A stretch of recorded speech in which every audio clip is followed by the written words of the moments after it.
प्रणाम कंस। छिपे रहकर दूर से ही प्रणाम करोगे? सामने आओ बकासुर।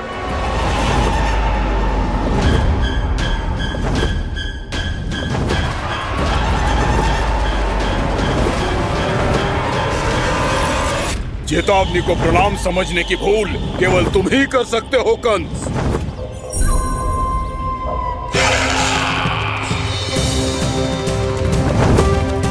अनगिनत युद्ध करने के बाद भी जिसने पराजय का कड़वा स्वाद न चखा हो, उस अपराजय विजेता का अपमान करने की मूर्खता केवल तुम ही कर सकते हो बकासुर। अपने दिव्य अस्त्रों से किसे भयभीत कर रहे हो कंस? उसे जिसे संपूर्ण देवता भी मिलकर परास्त नहीं कर पाए थे। समय के साथ तुम्हारी स्मरण शक्ति पर धूल लग गई है बकासुर। भूल गए हो तुम अभी कुछ ही क्षण पहले जिस दिव्य अस्त्रधारी का तुम उपहास उड़ा रहे थे, उसी ने परास्त किया था तुम्हें। उस दिन तुम्हारे प्राण देह के इस बंधन से मुक्त हो जाते यदि तुम्हारी बहन पूतना ने तुम्हारे जीवन दान के लिए विनती न की होती तो यही स्मरण कराने के लिए बुलाया है मुझे? संधि करने के लिए बुलाया है। असंभव है ये। तुम्हारा मित्र वत्सासुर वीर गति को प्राप्त हो चुका है। जानते हो किसने की उसकी हत्या? तुम्हारे प्राणों की रक्षा करने वाली तुम्हारी बहन पूतना प्राण गवा चुकी है अपने। जानते हो किसने की उसकी हत्या? किसने मारा मेरी बहन को? किसने मारा मेरे मित्रों को? किसने बुलाई है अपनी मृत्यु? उसी ने जो मेरा भी शत्रु है। इसीलिए बुलाया है तुम्हें यहाँ पर संधि करने के लिए, प्रतिशोध का एक अवसर देने के लिए। तुम नाम बताओ उसका कंस। उस दुष्ट को कच्चा ही निगल जाऊंगा मैं। बोलो कौन है वो? एक बालक है, कृष्ण। किंतु वो एक विष्णु अवतार है बकासुर। किसी का भी अवतार क्यों ना हो, इसी क्षण से मैं हूं उसके काल का अवतार। तुम केवल इतना बताओ कि कहां मिलेगा वो? वृंदावन।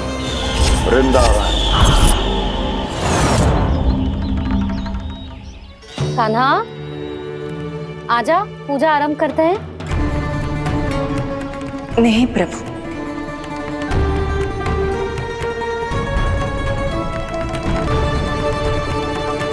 क्या सोच रहे हो लल्ला? आजा।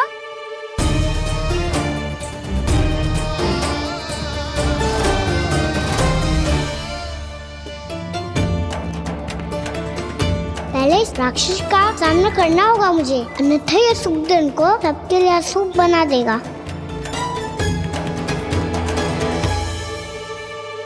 मैया, लक्ष्मण जी की पूजा से पहले सारे घर में दिए जलाकर उनका स्वागत करना चाहिए ना? कितना सयाना होगा मेरा लल्ला। चलो जी, दिए जलाए। आजा। प्रभु, मैं कुछ नहीं जानती। कोई भी योजना बनाइए, कोई उपाय निकालिए, पर आप मैया को मनाइए। आप मेरी पूजा नहीं कर सकते, ये शोभा नहीं देगा।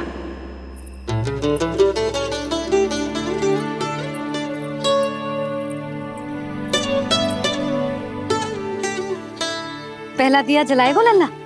हाँ मैया। ले, ध्यान से लल्ला।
जे श्वेत रंग का आकाश में क्या गया? सुनो जी, देखो आपने, जे तो अवश्य ही बहुत अशुभ संकेत है जी। कहाँ है वो? कहाँ है विष्णु अवतार कृष्ण? दिवाली के शुभ दिन अशुभ संकेत की बात करियो मैया। ये तो कयूँ तीव्र चलने के कारण मुझे है, फिर से चला लेंगे। साधारण दीपक ही तो है ये साधारण ना है लल्ला, दीपावली के दीपों का बहुत विशेष महत्व होता है। तो है मैया।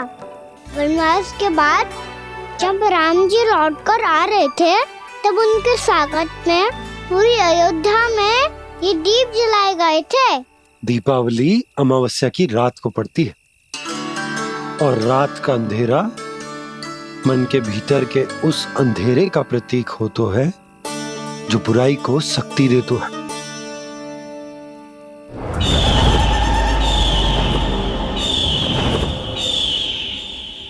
जे दीपक का तेल है ना, जे मन के विकारों का प्रतीक है, और जे बाती प्रतीक है हमारी आत्मा का। जब अमावस्या की अंधेरी रात में हम जो दीपक जलाते हैं ना, उसका अर्थ जे हो तो है, तो जे बाती अर्थात कि हमारी आत्मा भक्ति के ताप में तप कर इस तेल अर्थात हमारे मन के विकारों को जला देती और आत्मा शुद्ध होकर परमात्मा के साथ एक हो जाती और फैल जाता है दसों दिशाओं में अच्छाई, सुख, शांति और ज्ञान का प्रकाश। समझो? साधारण अर्थ में कहते हैं कि दीपावली की रात जो दीपक का प्रकाश होता है ना, वो रावण की बुराई पर राम जी की अच्छाई का, उनकी जीत का प्रतीक होता है। समझ गो मैया, सब समझ गो।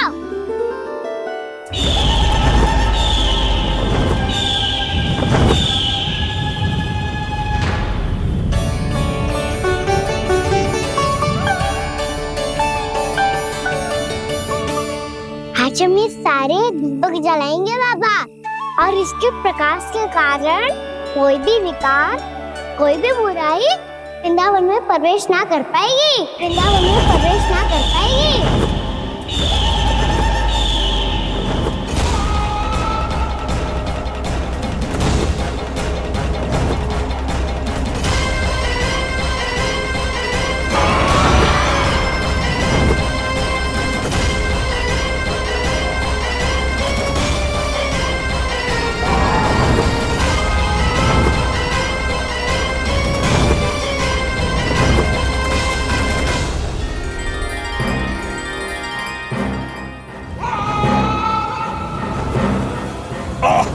इतना तीव्र प्रकाश, इसके कारण तो कुछ देखना भी कठिन हो गया है। और मुझे इन दीपकों की उष्मा क्यों अनुभव हो रही है? कैसे संभव है ये? आज बुराई पर अच्छाई की विजय की रात है। आज वृंदावन के निकट आने का प्रयास भी ना करना बकासुर, अन्यथा इन दीपकों की लो तुम्हें जलाकर भस्म कर देगी। इन दीपकों की अग्नि तो सचमुच मुझे जला रही है।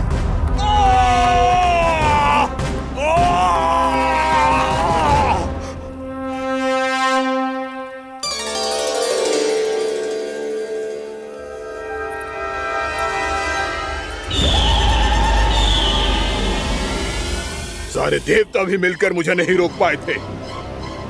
इन नन्हे दीपकों में इतना सामर्थ्य कहां जो मेरे पांव को बांध पाए।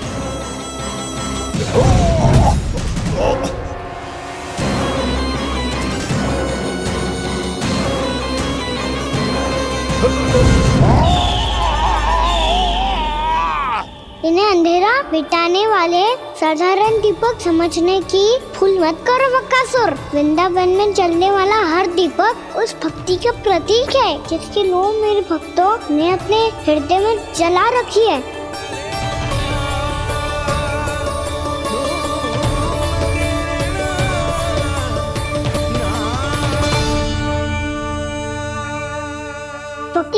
शक्ति के आगे तो रावण को भी हारना पड़ा था बकासुर। फिर तुम्हारा तो अस्तित्व क्या है? तो फिर अब मैं भी देखता हूँ ये दीपक कब तक तेरे वृंदावन को मुझसे बचाते हैं।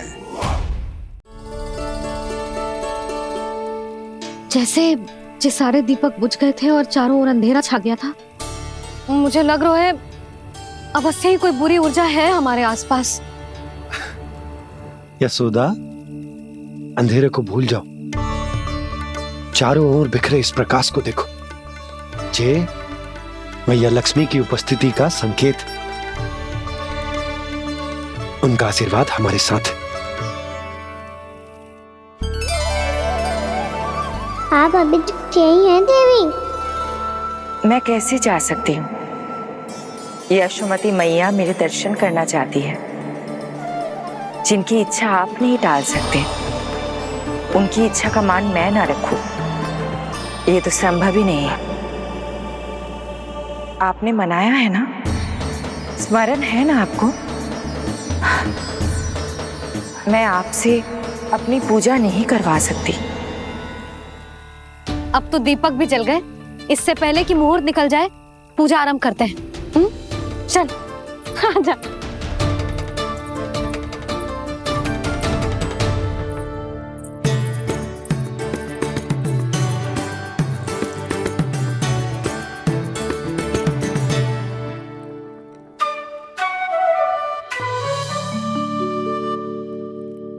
यदि हमारे आसपास कोई बुरी ऊर्जा ना है और यदि लक्ष्मी जी की कृपा सच्ची में हम पे है, तो जब तक हमारी पूजा समाप्त होगी ना कान्हा, तब तक इस केले के आगे का भाग अपने आप दब जाएगा। ना, ये भी दीपावली की एक प्रथा है। इससे पता चलता है कि माँ लक्ष्मी की कृपा हम पर बनी हुई है कि ना।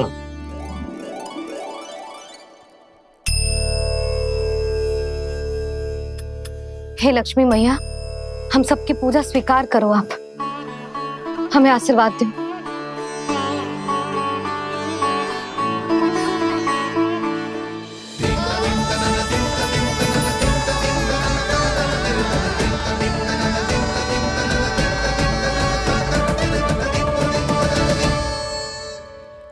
आपने सही कही थी जी, मैया लक्ष्मी का आशीर्वाद हमारे साथ ही है, सच्ची में हमारे साथ यही है।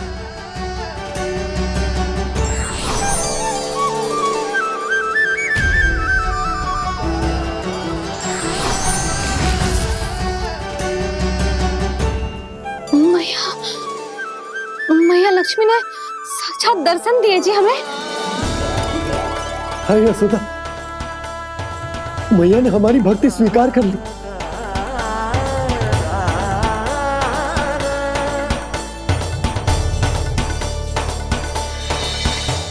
आजा नन्ना, यहाँ बैठ, पूजा आरंभ कर दे। आजा।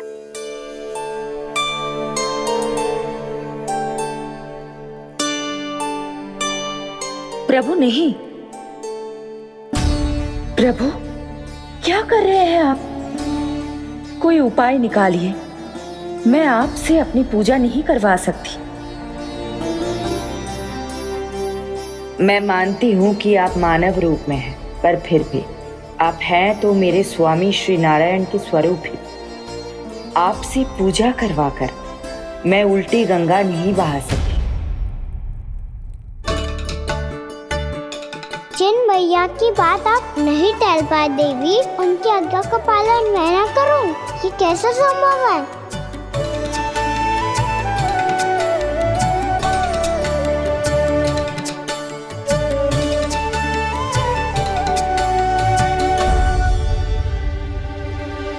पर आप इतनी विचलित क्यों हो रहे हो? प्रेम और पूजा में कोई अंतर नहीं होता।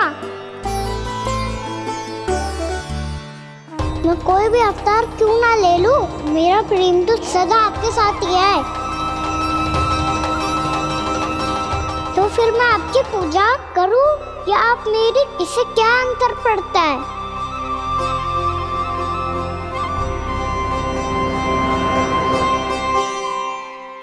छोड़ जगत की परिपाटी और छोड़ पुरुष अभिमान, अर्धांगिनी का पूजन कर प्रभु रच रहे नया विधान।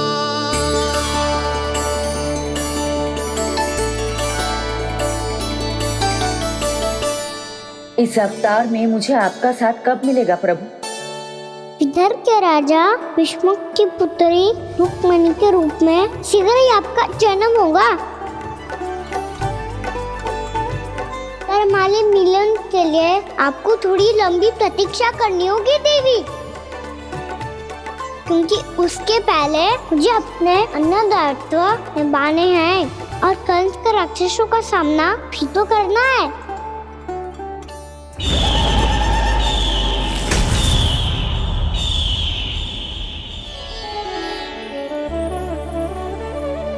बोलो लक्ष्मी मैया की जय।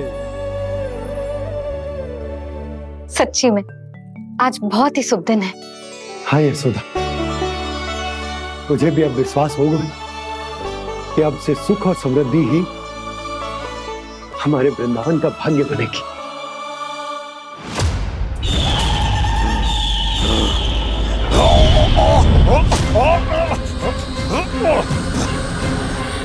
इन दीपकों का प्रकाश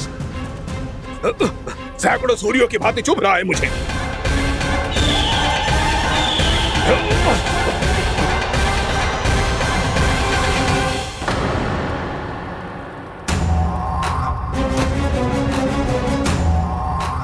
मैं भी बकासुर हूं, हार मानना तो मैंने सीखा ही नहीं। इसी वन में घात लगाकर बैठा रहूंगा। जैसे ही ये दीपक बुझेंगे, मैं इस वृंदावन पर और उस विष्णु अवतार पर आक्रमण कर दूंगा। नहीं छोड़ूंगा उस मायावी कृष्ण को। उसने मेरी बहन पूतना का वध किया है। नहीं छोड़ूंगा उस मायावी कृष्ण को। नहीं छोड़ूंगा उस मायावी कृष्ण को। चाहे जितनी बार मेरा नाम जप लो बकासुर, इसका फल तो तुम्हें कल ही मिलेगा।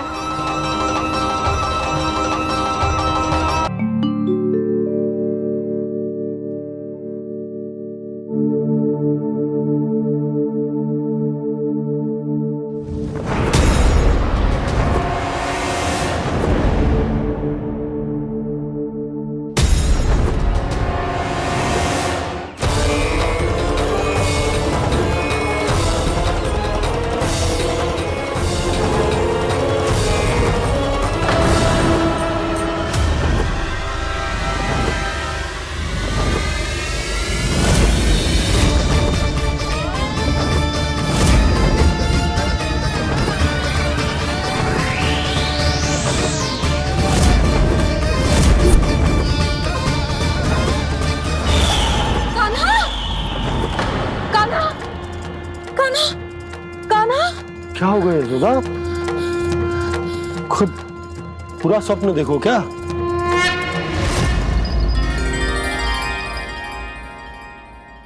अरे वाह कान्हा, आज तो समय से पहले तैयार होगा तू।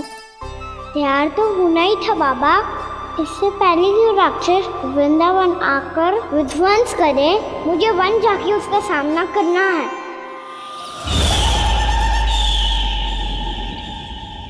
मैया शीघ्र भोजन बांधो, गौचरण के लिए विलंब हो रहा है। ना, आज कहीं ना जाएगा तुम। आज घर पे विश्राम कर। ऐसा क्यों कह रही हो यशोदा? हर बार क्यों का उत्तर देना आवश्यक ना है जी। मैं ना चाहती आज ये जाए, तुझे ना जाएगा बस। और यही क्यों, आज अन्य बालक भी वन में ना जाएंगे गौचारण के लिए। आप पोपो को भेज दो। पर मैया गौचरण कराना तो मेरा दायित्व है। और तेरी देखभाल करना, तुझे सुरक्षित रखना मेरा दायित्व है। बाबा,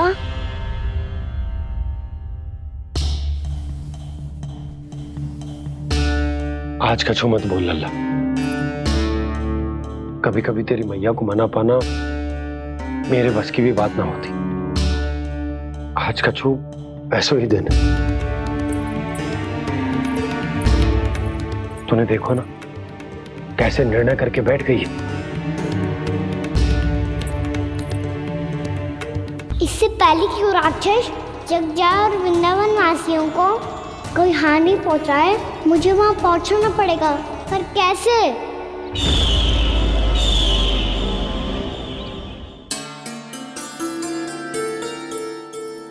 मैया जाने दो ना तो क्या कहेंगे सब। कान्हा ने दूसरे दिन ही छुट्टी ले ली। जिसे जो कहना है कहे, मेरे लिए तेरी सुरक्षा से अधिक महत्वपूर्ण और कछु ना है। देख लल्ला, ना जाने क्यों मेरा मन कह रहा है कि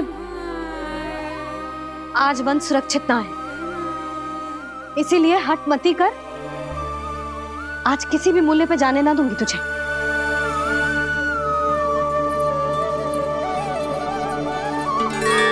मैया ने ठान लिया, आज वन जाना है तो कोई और ही उपाय खोजना पड़ेगा यहाँ से निकलने का। सुनो, आज गौचारण के लिए गोप जा रहे हैं। हमारी छुट्टी है आज। पर क्यों बलराम? वो तो कान्हा ही जाने। सारी मैया ऐसी होती है क्या मुल्ली? पहले सेमी कहती है कि बड़ी हो जाओ, सब कुछ नियम से किया करो, अनुशासन सीखो। सेमी उसे तुड़वा के कहती है आपकी छुट्टी। तू चाहे जितना भी स्वांग कर ले लल्ला, कछु भी कह ले, कछु भी कर ले, मैं तो तुझे बाहर ना जाने दूंगी। वन छोड़, मैं तो तुझे चौबारे तक भी जाने की आज्ञा ना दूंगी आज। चल पी ले अब।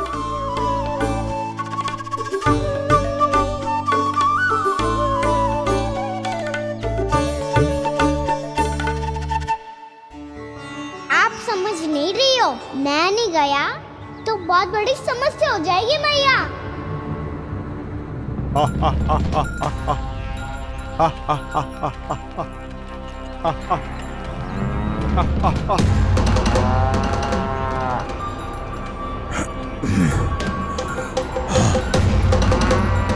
दिन निकले पूरे प्रहर बीत गया। इन गोपों में तो कोई भी बालक नहीं है, परंतु कंस ने तो कहा था कृष्ण गोपालक है।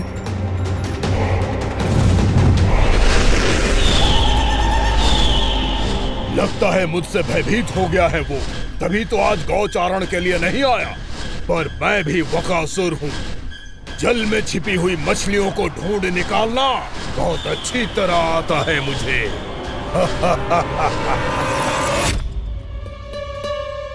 गोप और गैया संकट में है, मुझे शीघ्र ही वहाँ पहुँचने का कोई उपाय खोजना होगा।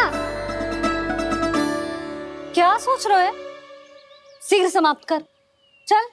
शीघ्र समाप्त करके भी क्या करूँगा मैया? आप मुझे कहीं तो जाने ही दूंगी ना। जाके सिखाओं के साथ भी ना खेल सकता। वो तो है, पर मैं भी तो हूँ, मेरे साथ तो खेल सकते हो है ना? सच्ची? सच्ची। जो मैं खेल बोलूँगा वही खेल खेलोगे आप? हाँ। आप मिठोली खेलते हैं? बहुत दिन हो गए। ठीक है, पर पहली पट्टी तेरी आंख में बंधेगी लल्ला। मुझे शिकार है। चल पहले दूध समाप्त कर। पूरा समाप्त कर। जी हुई ना बात? आजा, खड़ा हो।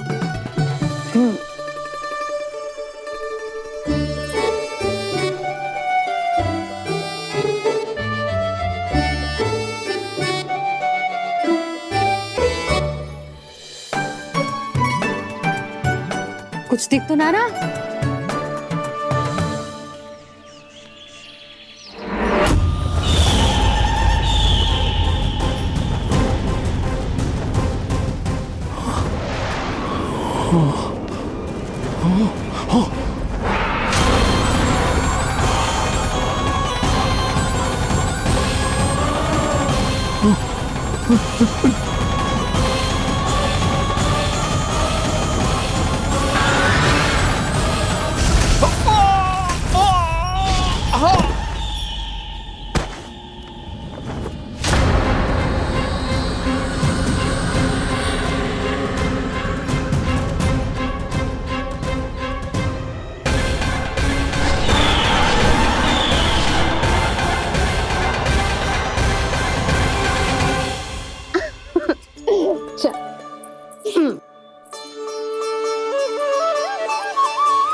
मैं यहाँ हूँ।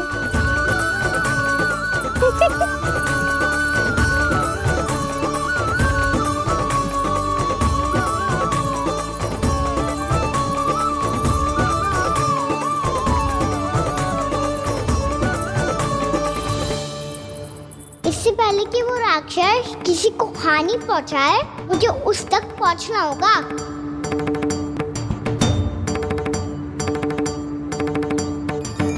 सिगरेट करनी होगी मुझे।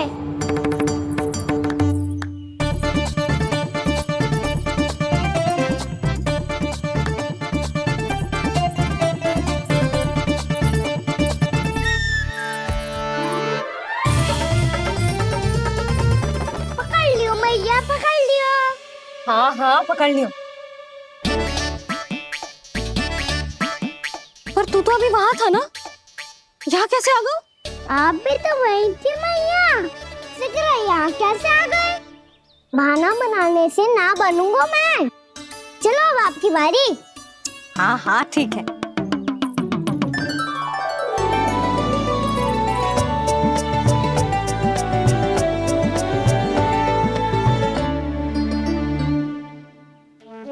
क्षमा करना मैया, पर मुझे जाना पड़ेगा।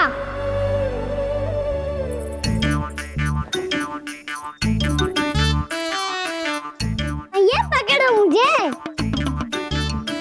कहाँ है नंदा?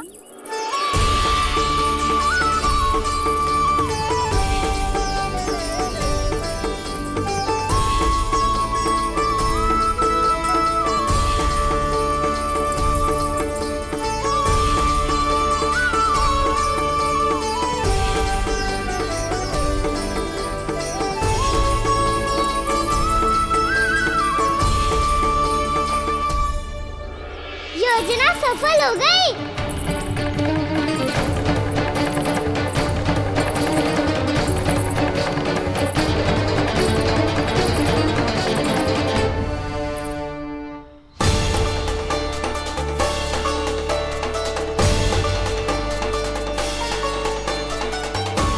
मुझे माफ करना मैया, आपको बिना बताए जाना पड़ रहा है।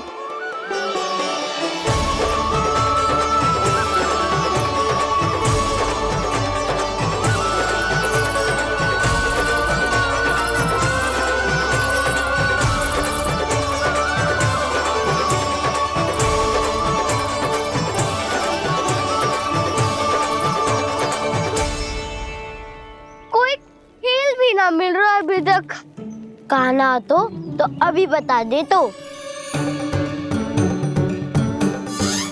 हो तो ना सवाल, वो देख।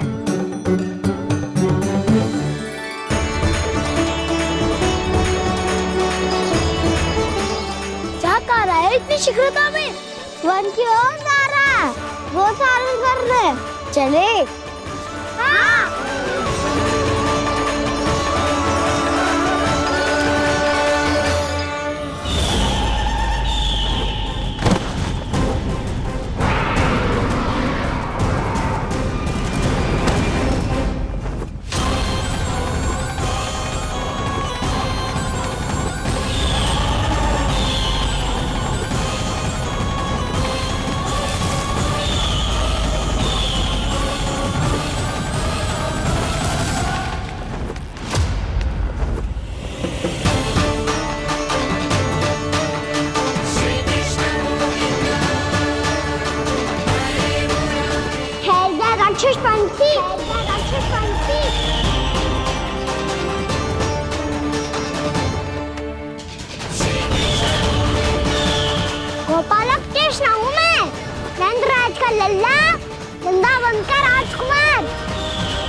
मेरे रहते तो मेरी प्रजा को कोई हानि ना पहुंचा सकता। तू है कृष्ण? तुझ पर क्या प्रहार करूं मैं? मुझे तो लगा था विष्णु की तरह तेरे एक हाथ में चक्र होगा, दूसरे में गदा, पर तू तो नन्हा सा बालक है। कोई शक्ति नहीं है तेरे पास और ना ही है कोई अस्त्र या शस्त्र। तेरा सामना करने के लिए मुझे अस्त्र और शस्त्रों की आवश्यकता ना है राक्षस। वकासुर नाम है मेरा, वही वकासुर जो अपनी बहन पूतना की हत्या का प्रतिशोध लेने आया है।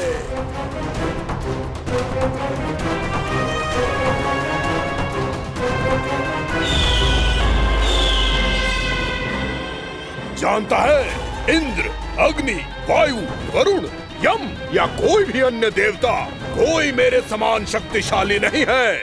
और तू मुझ जैसे पर्वत के सामने एक तिनके जैसा तू करेगा मेरा सामना? तू रोकेगा मुझे? बस एक ही प्रहार में तुझे अपना आहार बना लूंगा मैं। छोटा चना बाजेगा ना? धमकियां देने से युद्ध नहीं जीते जाते बकासुर। जो कार्य हो करके दिखाओ।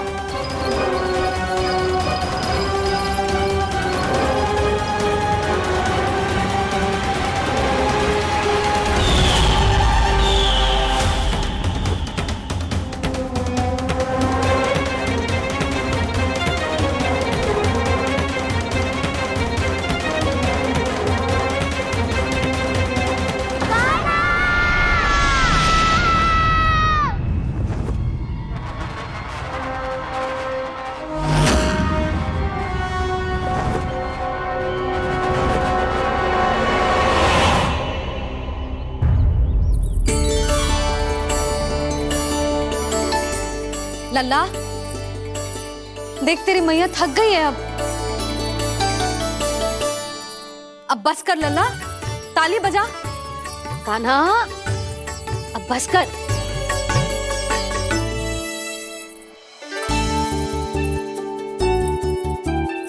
ताली बजा, ताली बजा, कोई संकेत तो दे। बता कहाँ है तू? पकड़ लिया।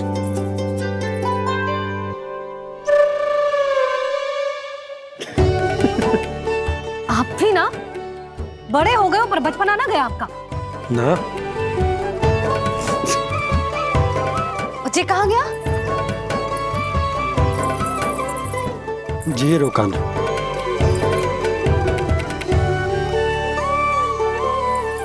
फिर से मेरे साथ छल करके भाग गए, और गए हो कहाँ? नंदराज, नंदराज। भानु, वो पंछी, राक्षस पंछी, बहुत बड़ा पंछी। भानु, राक्षस, राक्षस। भानु, क्या होगा?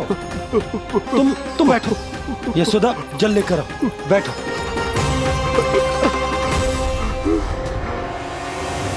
यदि आपको भूख लगी है तो मुझे खा लो, पर मेरे सखाओं को छोड़ दो पंछी जी। आप मुझे ही खा लो, लेकिन कान्हा को छोड़ दो।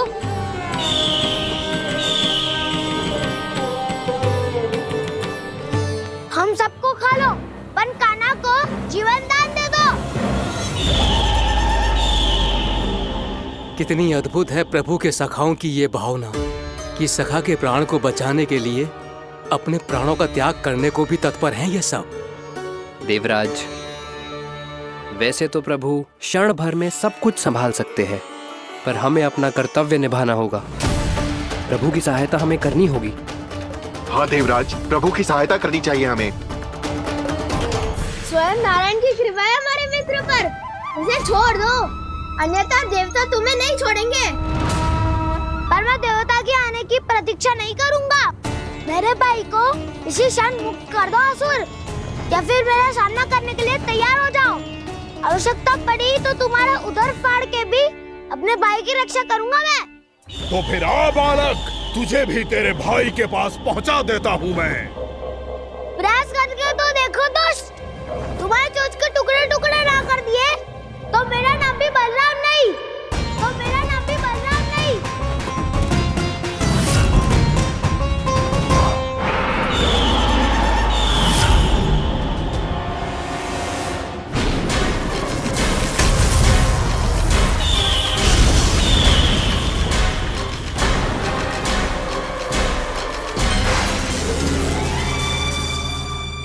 प्रार्थना स्वीकार हो गई मधु।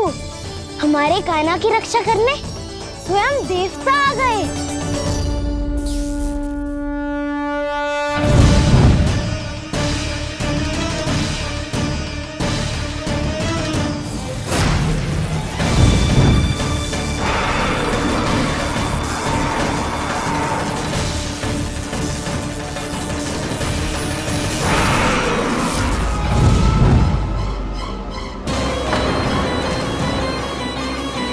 करो इंद्र, अपने वज्र का प्रयोग मत करो। तुम्हारे प्रहार से मुझे गुदगुदी हो रही है।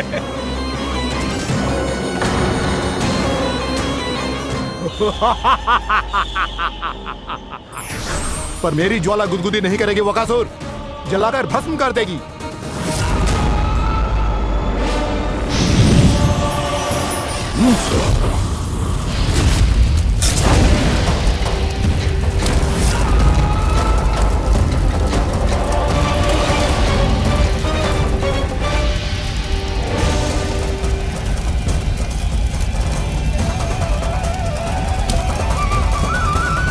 क्या बहुत बड़ो? बहुत बड़ो पंछी। पंछी? बहुत बड़ो पंछी। पंछी ना है वो राक्षस कान्हा को निगल गया।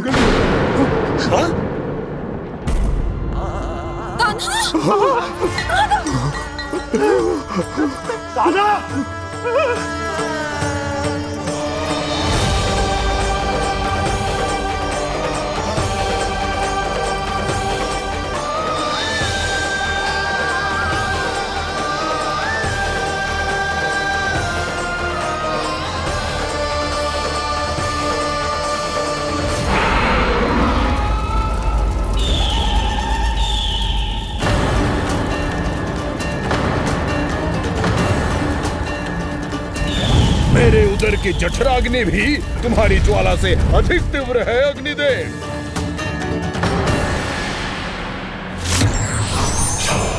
अब यम का पाश ही दंड देगा इसे।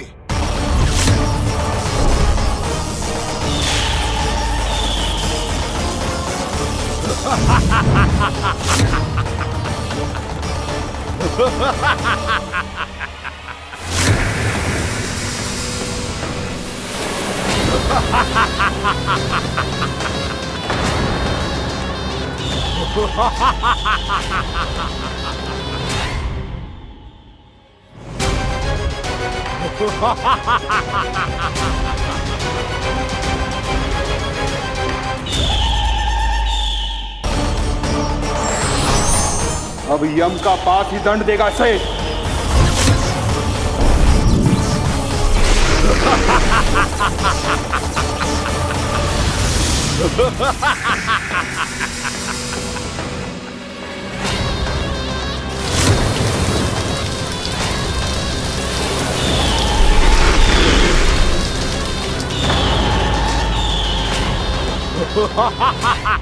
तूने जल की धार को भले ही काट दिया हो दुष्ट, पर हिम में धार नहीं होती। अब मेरी हिम शक्ति तुझे जमाकर नष्ट कर देगी।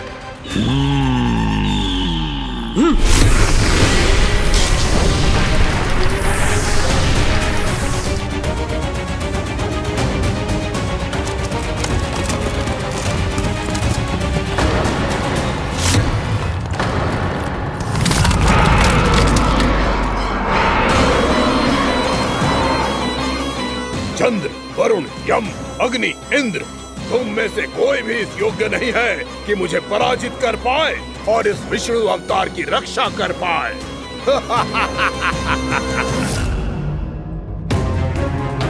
इस असुर को देवता कुछ ना बिगाड़ पा रहे हैं। अब क्या होगा कान्हा का? बकासुर, मैं अपनी किरणों की ताप से तुझे छलनी छलनी कर दूंगा।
पुत्र कार्तिकेय, इस असुर के उदर को फाड़कर अपने पिता के सखा श्री कृष्ण को मुक्त कराओ पुत्र।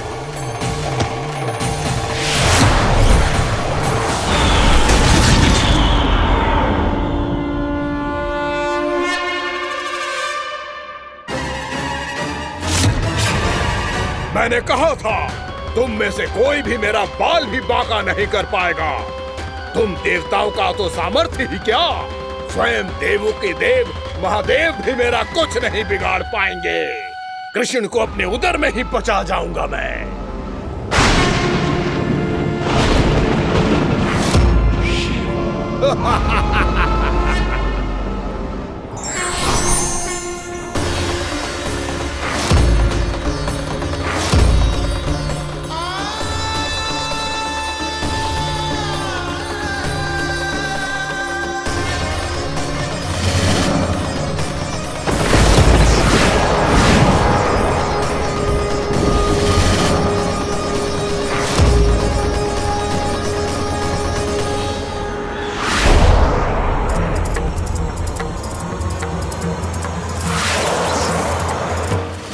शिव शंकर का त्रिशूल है। एक ही बार में इस असुर का प्राण ले लेगा ये।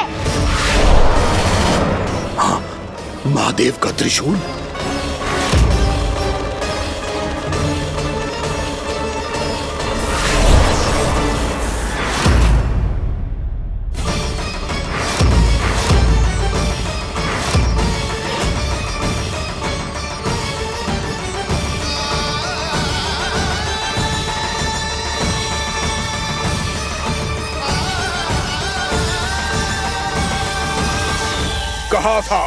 कहा था मैंने, स्वयं महादेव भी मेरा कुछ नहीं बिगाड़ सकते।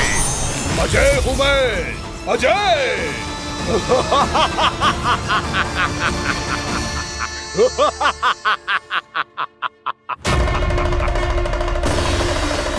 प्रभु, आपके त्रिशूल की महिमा तो अपरंपार है, तो फिर ये ठहर क्यों गया?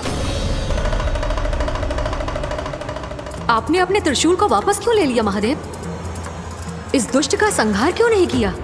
क्योंकि इसकी मृत्यु मेरे हाथों नहीं, मेरे सखा नारायण के अवतार श्री कृष्ण के हाथों ही होगी, और यही विधि का विधान है। पर पिताजी, श्री कृष्ण तो इस असुर के उदर में फंसे हुए हैं, हम उन्हें मुक्त कैसे कराएंगे?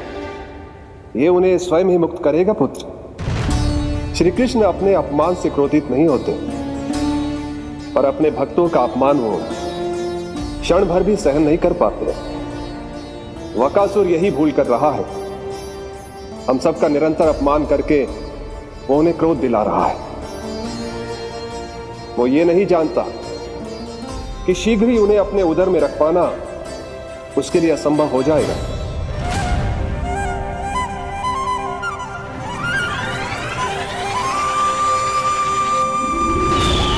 क्या हुआ महादेव, पराजित होकर भी मुस्कुरा रहे हैं? पर अब तो महादेव कहलाने के भी योग्य नहीं रहे आप। असफल देवताओं की इस अयोग्य सेना को लेकर चले जाइए यहाँ से। ना ये मेरा सामना कर सकते हैं और ना ही आप। मेरी शक्ति के सामने आप अक्षम हैं महादेव।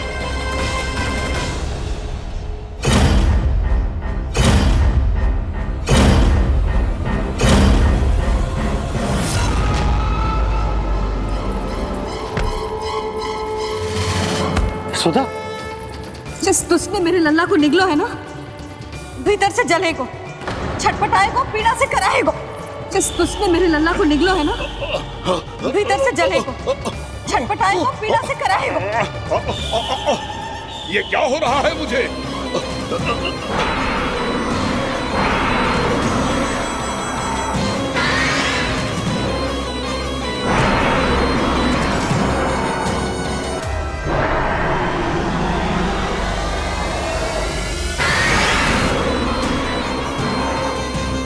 मुझे ऐसा क्यों लग रहा है जैसे भीतर से जल रहा हूं मैं। ये क्या हो रहा है मुझे?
हे प्रभु, मैंने ऐसे कौन से कुकर्म किए थे कि मुझे ऐसी मृत्यु प्राप्त हुई? और ऐसे कौन से सुकर्म किए थे कि आपके हाथों से मुझे मोक्ष प्राप्त हुआ है प्रभु? में स्मरण करो, हे जरीफ की पुत्र बकासुर। स्मरण करो, कैसे अपने पिता की तरह अभिमान से भरे हुए थे तुम। स्मरण करो, कैसे हमें पराजित करने के लिए पूरी सृष्टि को संकट में डाल दिया था तुमने, और हमें विवश होकर पराजय स्वीकार करनी पड़ी थी। स्मरण करो, कैसे तुमने देवराज इंद्र का छत्र चुरा लिया था। पर यह सब भी पर्याप्त नहीं था बकासुर। तुम्हारे पापों का घड़ा तब भरा था जब तुमने देवी गंगा के जल में साधना करते हुए जजाली मुनि की तपस्या में व्यवधान डाला था।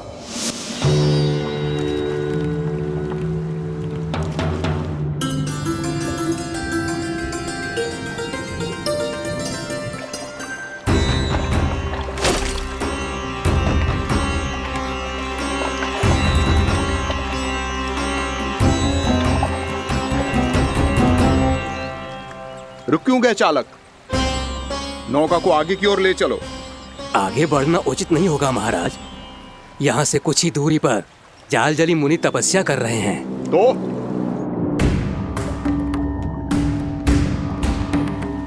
मेरे मत्स्य आखेट के क्षेत्र में इसने तपस्या करने की भूल की है।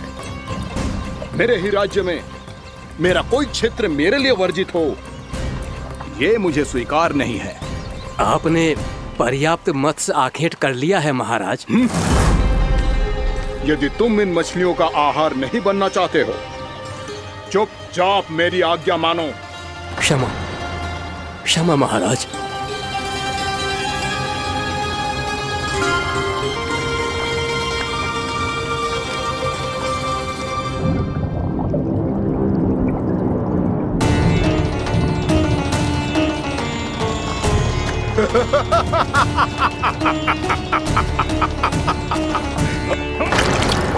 मुनिवर, रक्षा कीजिए, रक्षा कीजिए मुनिवर, हमारे प्राण बचाइए मुनिवर, मुनिवर हमारे प्राण बचाइए।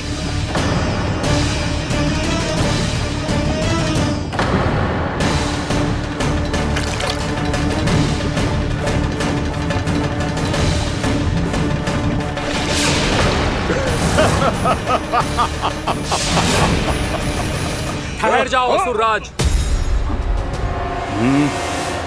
इन मछलियों को हानि ना पहुंचाओ। क्यों मुनि? अब मछलियां पकड़ने के लिए मुझे तुमसे आज्ञा लेनी पड़ेगी। तुमने तपस्या करने से पहले किससे आज्ञा ली थी? माँ गंगा से, इस जल में रहने वाली सभी मछलियों से। इस उपकार के बदले इन सभी मछलियों को रक्षा करने का वचन दिया था। इसीलिए असुरराज, मैं शांति से कह रहा हूं, इस स्थान को अशुद्ध ना करो। चुपचाप यहां से चले जाओ, नहीं तो इसका परिणाम अच्छा नहीं होगा।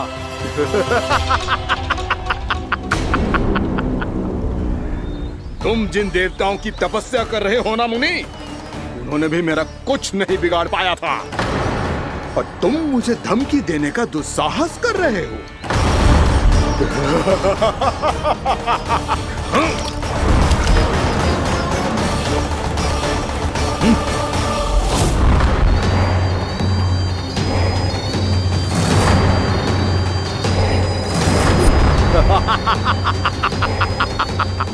मूर्ख, विचारों से तो तू राक्षस है ही, और स्वभाव से उस बगुले की तरह है जो भूख ना होने पर भी उन निर्दोष मछलियों को आहार बनाता रहता है। इसलिए अभी इसी क्षण से तू वकुला का जीवन जिएगा। ये मेरा श्राप है, ये मेरा श्राप है।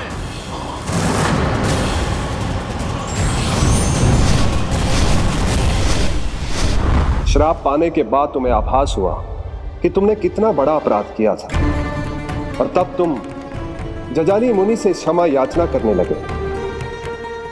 तुम्हारे अपराध बोध को जानकर मुनि श्रेष्ठ शांत हुए और उन्होंने तुम्हें वरदान दिया। श्राप से मुक्ति का एक ही मार्ग होता है असुर, पश्चाताप। तुम्हें अपने भूल का पश्चाताप है, इसीलिए मैं तुम्हें वरदान देता हूं। तुम्हें मेरे श्राप से मुक्ति अवश्य मिलेगी। स्वयं प्रभु श्री नारायण के अवतार इस बगुले के देह के बंधन से तुम्हें मुक्त करेंगे।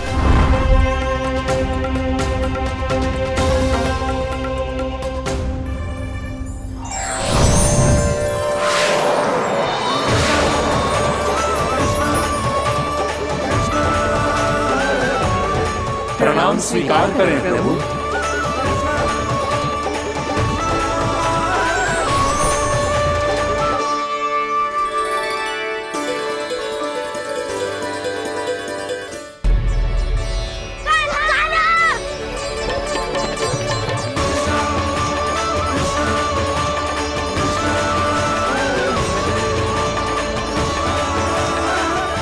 मुझे ना बताओ कि तुम सबने क्या देखा है, शायद जो देखो है, बस मैया से कछु मत ही बताना। कान्हा!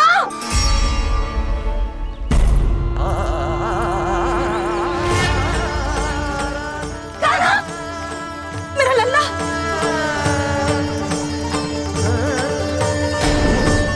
भानु बता रहा था तुझे कोई असुर पंछी निकल गया था। हाँ?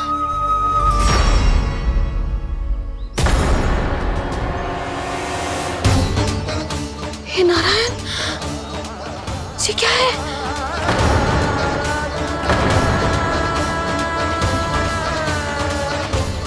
ये सब कैसे हुआ लल्ला? हाँ? कोई बताएगा मुझे ये क्या है?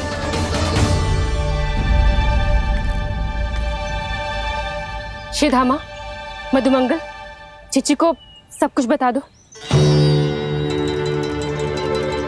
ये असुर पक्षी मुझे निगलने वाला था रानी भाभी, तभी अंतिम क्षण में कान्हा ने आके मुझे बचा लियो। और ये असुर पक्षी ने कही कि यह है वृंदावन का राजकुमार, नंदराज का लल्ला। इसके होते कोई भी वृंदावन वासियों को हानि ना पहुंचा सकते। रानी भाभी, कान्हा ने अपने प्राणों की चिंता ना करी और इस क्रूर राक्षस से भिड़ गयो और इस राक्षस पक्षी ने इसे निगल लियो। इतना पर्याप्त है भोला काका, सब कुछ बताने की आवश्यकता नहीं है। ये सब देख के सारी बालक मंडली इतनी व्याकुल हो गई कि सबने अपने प्राण अर्पित कर दिए और इस असुर पक्षी से कहे कि हमें खा लो और हमारे सखा को छोड़ दो। इन बालकों का पराक्रम देख के सभी देवतागण यहाँ आ गए और उनके हृदय भी पिघल गए और उन्होंने इस राक्षस पक्षी से युद्ध करके इसे मार गिराया। देवताओं के राजा इंद्र के वज्र का प्रहार तो मैंने अपनी आंखों से देखा है ताई जी। और फिर उसके बाद अग्निदेव ने अग्निवस्त्र का प्रहार किया। जय ना काकी, वरुण देव, कार्तिकेय, यमदेव सबने मिलके युद्ध किया इस राक्षस से। कहा था अभी मत बोलना। अरे सब मिलके फंसा दोगे मुझे। जय माँ भद्रकाली, हमारे शिव शंकर भी आए थे छोटी माँ। जाओ आप भी। बाबा साईता, मुझे लगता है कि ये कान्हा भी इन्हीं देवताओं में से एक है। संभव तो है चीची, स्मरण है पूतना और तृणावर्त के आक्रमण के समय भी ऐसा ही हुआ था। सभी राक्षस मारे गए थे पर अपने कान्हा को एक खरोच तक न आई थी। हाँ जीजी, मुझे लगता था कि श्री नारायण की विशेष कृपा है हमारे कान्हा पे, पर अब तो देख के लग रहा है कि हमारा कान्हा ही स्वयं श्री नारायण है। या फिर उनका अवतार है ये। अरे बस करो तुम सब, ऐसा कछु ना है। अरे जितनी बात सुनी है उससे तो यही लग रहा है कि कान्हा देवताओं और असुरों की युद्ध के बीच में फंस गया था। उसका इस सब से कोई लेना देना ना है।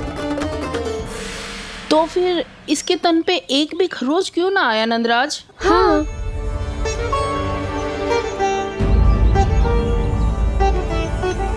है काकी, खरच तो है। दिखा लल्ला। भैया बात पीड़ा आ रही है, कुछ करो ना। चिकोपिया भी ना अति करती है। श्री नारायण का अवतार हो तो इतनी तनिक सी खरोच पे ऐसे रो तो क्या? बस बहुत होगा। अब तो तुम सबने सीमा ही पार कर दी है। कभी से श्री नारायण बुलाते हो, कभी श्री नारायण का अवतार।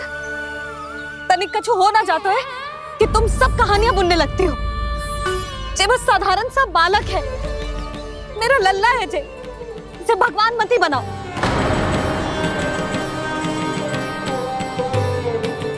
और तू, क्या आवश्यकता थी तुझे यहाँ आने की? हाँ, वो भी मुझे बिना बताए।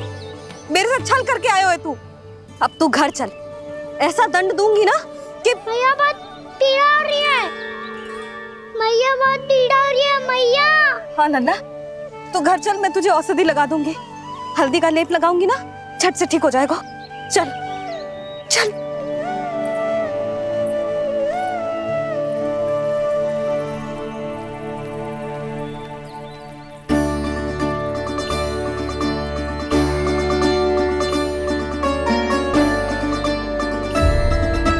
मैया बहुत पीड़ा हो रही है मैया।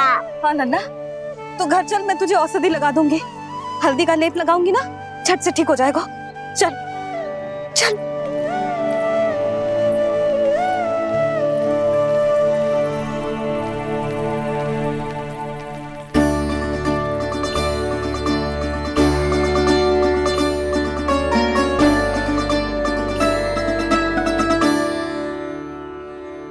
बस लल्ला बस, रो मत।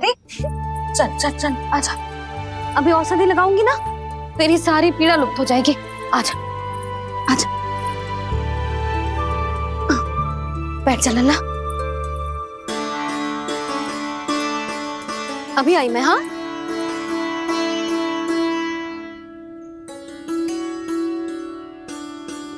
मैया।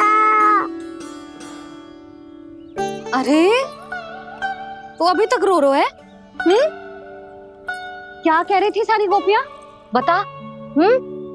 के मेरा लल्ला श्री नारायण का अवतार है, दिव्य है, भगवान है। और जो भगवान इतनी छोटी सी चोट पे रोते हैं क्या? इतनी तो लगी भी ना है तुझे, जितना तो तू आ ऊ कर रहा है।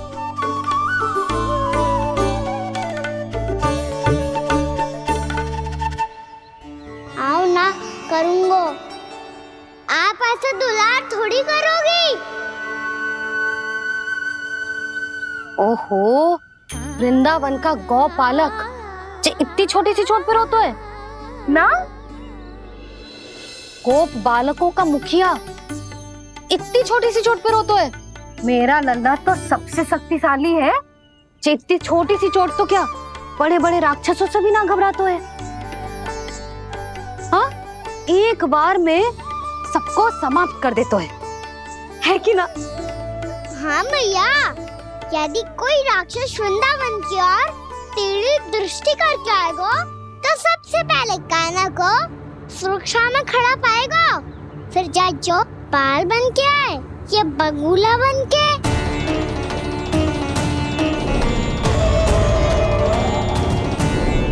ना लल्ला, सोचो भी मती। वृंदावन की सुरक्षा करना तेरा दायित्व ना है। तुझे और कोई संकट का सामना करने की आवश्यकता ना है।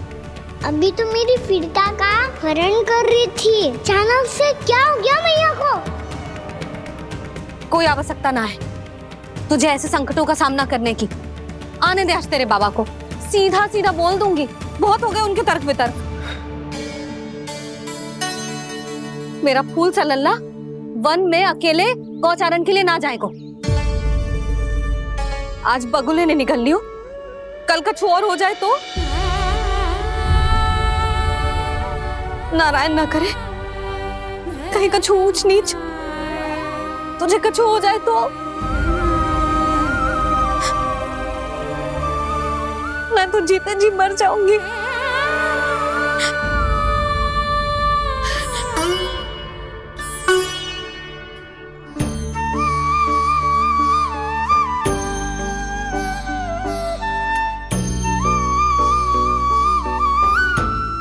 लल्ला की वीर मैया इतनी सी बात तो रोती है क्या?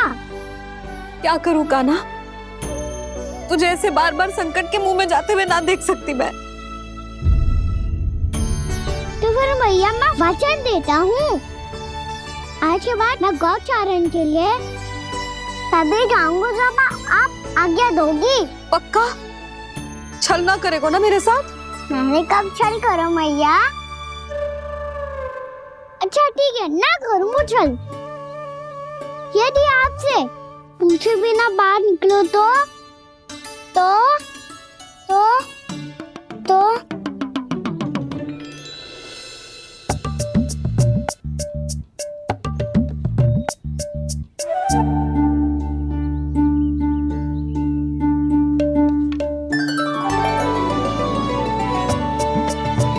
तो ये रही आपकी छड़ी और ये रही मेरी पीठ।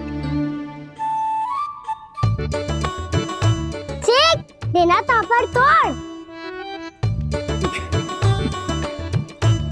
ठीक है, जब तूने अपना दंड निर्धारित कर ही लियो है तो सोच ले, अब अगर तूने मेरी बात ना मानी तो तोड़ तोड़ छड़ी पड़ेगी, समझ आई?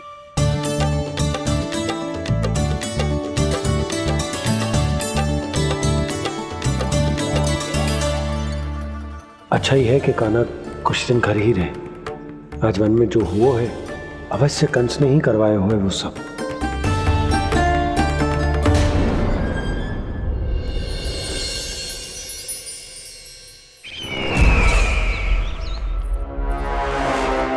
आपका ये धनुष तो सबसे अधिक शक्तिशाली था महाराज, ये कैसे टूट गया? कहीं ये बकासुर की पराजय का संकेत तो?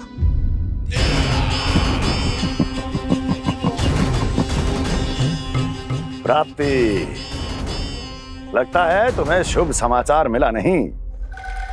उस बकासुर ने उस विष्णु अवतार को जीवित ही निगल लिया है। अरे अब तक तो उस नन्हे से बालक को पचा भी चुका होगा वो। उसके तन में रक्त बनकर वो विष्णु अवतार और उसकी शक्तियां दौड़ रही होंगी। क्षमा कीजिए महाराज। क्षमा कीजिए, इस अशुभ से मुख से शुभ समाचार आने दो। माथे के बल को ढीला करो, चेहरे पर मुस्कान लाओ और कहो, महाराज वृंदावन में मातम फैल चुका है। मैं ऐसा ही करता महाराज, यदि सूचना सत्य होती तो।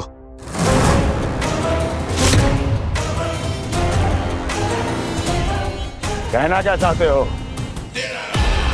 एक क्षण में सूचना उगलो, अन्यथा मेरा योद्धा बकासुर विष्णु अवतार की तरह तुम्हें भी जीवित निकल जाएगा। आने दो। बकासुर मारा गया महाराज, बकासुर मारा गया महाराज, बकासुर मारा गया। बकासुर मर चुका है? असंभव। असंभव। बकासुर ने उस बालक को निगल तो लिया था, पर उसकी सुरक्षा करने के लिए सभी देवता वहां प्रकट हो गए, पर फिर भी कोई बकासुर का सामना नहीं कर पाया। और फिर क्या हुआ?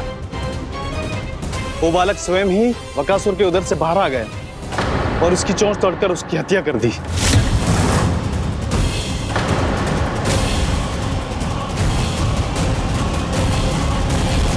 वन में बकासुर की चोंच टूट गई और यहाँ आपका ये धनुष।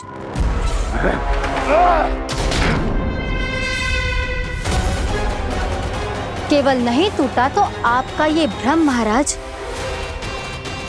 क्षमा कीजिएगा महाराज, आपका भ्रम टूटना आवश्यक है। आवश्यक है आपको यह आभास होना कि उस विष्णु अवतार को पराजित करने के लिए आपके साधारण योद्धाओं में वो सामर्थ्य नहीं है। अच्छा सर, पूतना, तृणावर्त, बकासुर, ये सब साधारण नहीं थे प्राप्ति, साधारण नहीं थे। फिर तो ये और भी अधिक चिंता का विषय है महाराज, क्योंकि इसका अर्थ तो यही हुआ कि वो विष्णु अवतार कुछ अधिक ही असाधारण है और उसका सामना करने के लिए और उसे मिट्टी में मिलाने के लिए आपको एक ऐसे अस्त्र की आवश्यकता है जो उसके सामने ना झुके और ना ही टूटे।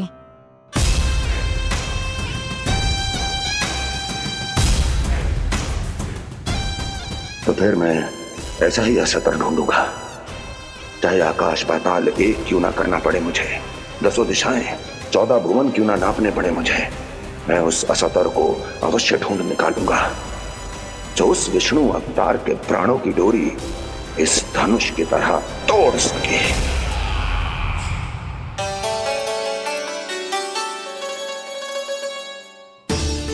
थैंक्स पापा, मैंने मैया को वचन दिया है कि जब तक नहीं चाहेंगी मैं वन नहीं जाऊंगा, इसलिए आप मुझे मारने के लिए कोई शक्तिशाली असुर ढूंढने में व्यस्त रहो।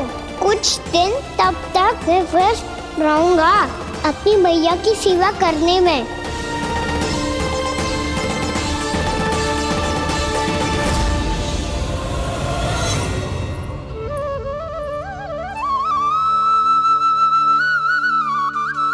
लो मैया, तुलसी जी को चढ़ाने के लिए जल।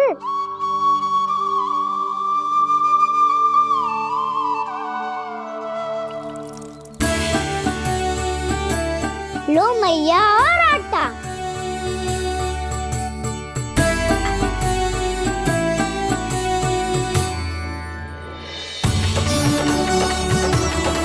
लो मैया, बेलन।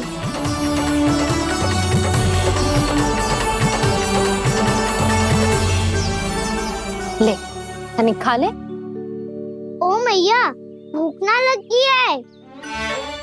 बिना भूख के खाने से क्या लाभ? और तेरा जब पेट तो कह रहा है कि उसे भोजन चाहिए, और लाभ कैसे ना लल्ला? भोजन का लाभ है ना, तन को पोषण मिलेगो, स्वास्थ्य बनेगो, जो तेरी भुजाओं में शक्ति आ जाएगी, ताऊ के जैसी, ताऊ से भी अधिक। तेरे जे केस भी लंबे हो जाएंगे। सच्ची मैया? सच्ची। माप के देख लियो नित्य दिन। तनिक खा।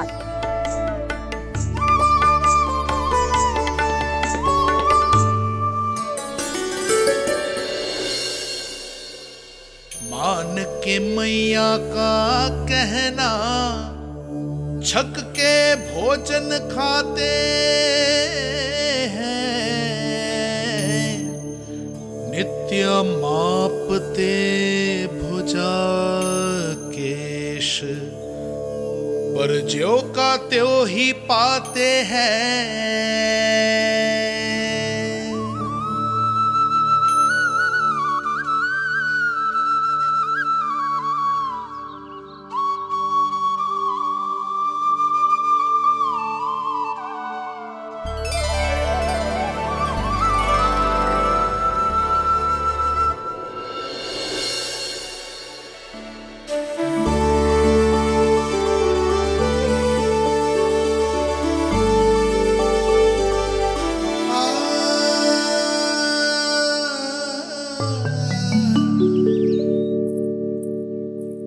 ले लल्ला, फल खा ले।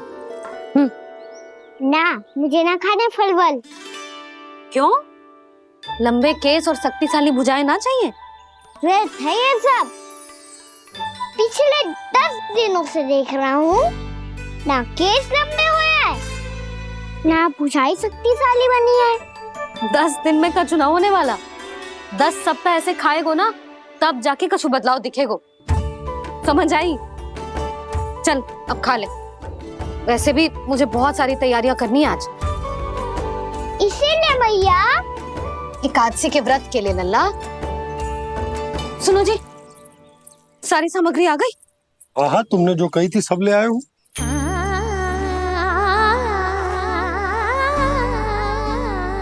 इसमें नारियल तो है ही ना, उसके बिना मैं एकादशी की पूजा कैसे करूंगी? यशोदा, मैंने भोला से कह दिया, वो लेकर आते ही होगा, घबराओ मत। कैसे ना घबराओ जी, आपको पता है ना एकादशी का व्रत मेरे लिए कितना महत्वपूर्ण है। पता है। अरे इसमें तो दिए भी ना है। दिए ना है? अब मैं अभी लेकर आता हूँ। आप रहने दो, मैं ही लेके आती हूँ। हाँ भोला, राम के यहाँ से है? भक्त भोला राम? मेरा अर्थ है कुमार खुला यहाँ के यहाँ से। हाँ हाँ वो ही।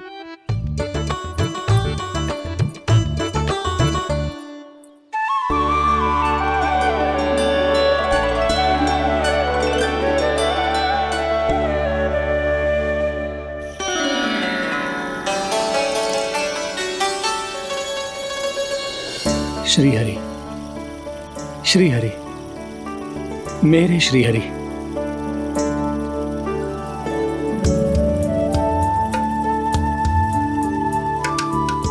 मेरे श्री हरि। भोला राम, मेरी मटकी तैयार है? मेरे श्री हरि। मेरे श्री हरि।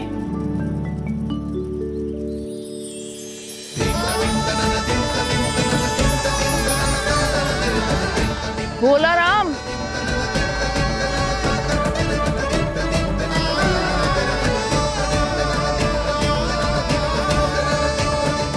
भोला काका, ओ भोला काका।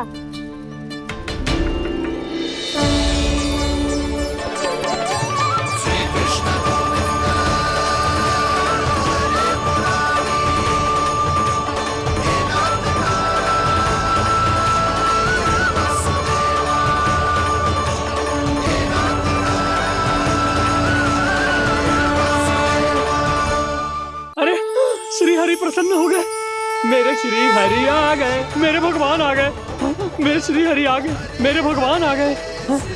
मेरे श्री हरि आ गए, मेरे भगवान आ गए। मेरे श्री हरि आ गए, मेरे भगवान आ गए। मेरे भगवान आ गए, मेरे घर मेरे भगवान आ गए।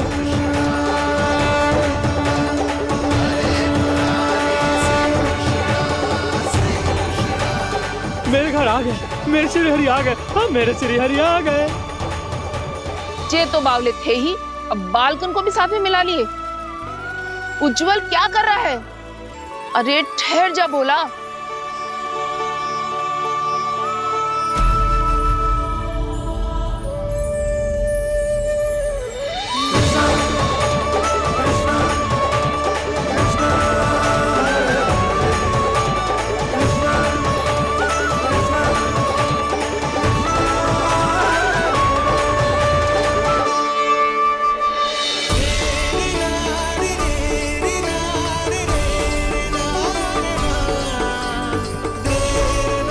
प्रेम से बुलाओ, आएंगे हरि भी।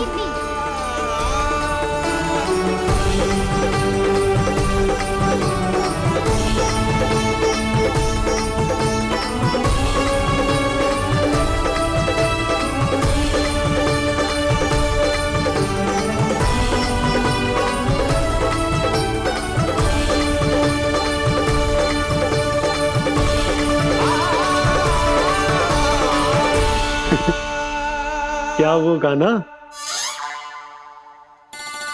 किसकी धुन में झूम रहा तू? निर्मल निशा भक्ति की धुन में।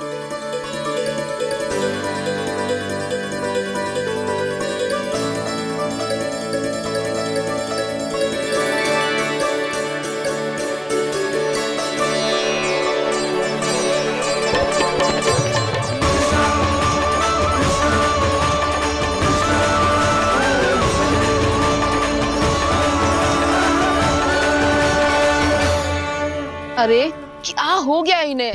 बावले हो गए हैं क्या? ठहरो, कोई आवश्यकता ना है ऐसे बावलों की तरह नाचने की।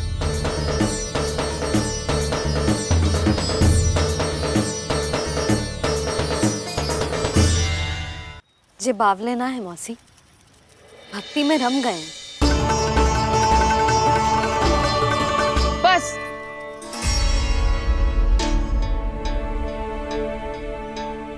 हम सब कब से खड़े हैं यहाँ, पर तुम्हें कुछ ध्यान ही ना है।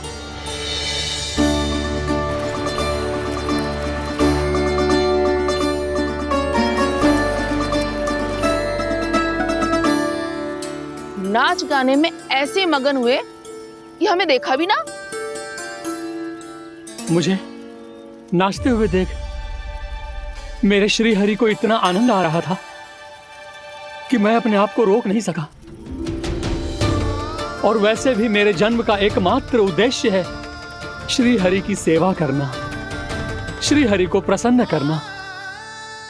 तुम बावले हो भोलाराम या हमें बावला बना रहे हो? श्री हरि और तुम्हें देख रहे हैं?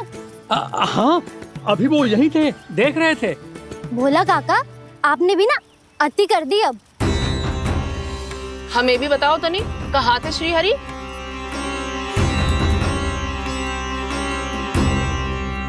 ना जाने अपना उपहास करवाने में क्या आनंद आता है इन्हें।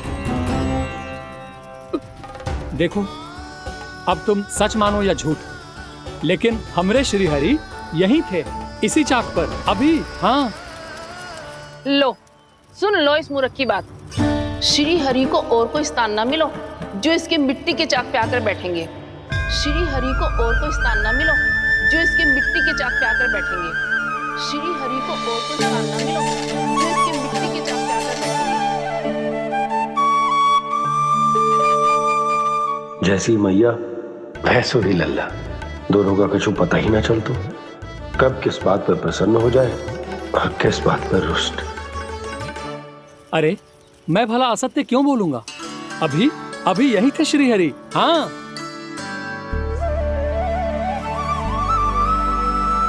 हाँ, जैसे श्री हरि को तो कोई कार्य है ही ना, वो तो आतुर होके बैठे रहते हैं कब तुम हरि हरि बुलाओ और वो दौड़े चले आए।